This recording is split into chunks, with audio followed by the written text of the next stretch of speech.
या बातमीचे प्रायोजक आहेत hotel Badepir, Lakshmi market, Vijapur west, Solapur. दुसरी शाखा मुस्लिम बादशाहपेठ, जिंदाशहा मदार चौक, सोलापूर।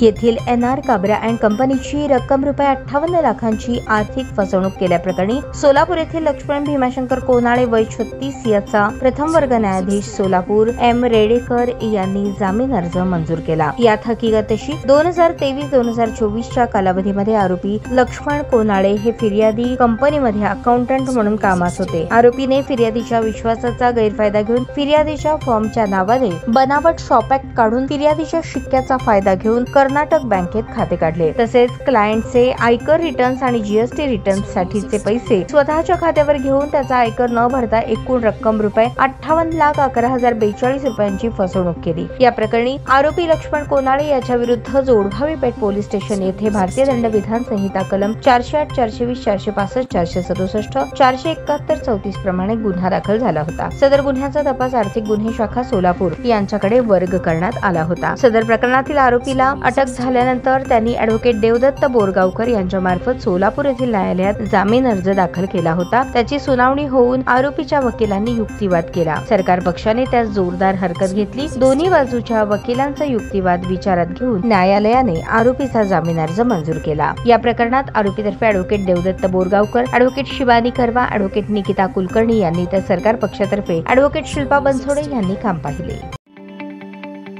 ताज्या बातम्या पाहण्यासाठी प्राईम महाराष्ट्र न्यूज चॅनलला सबस्क्राईब करा।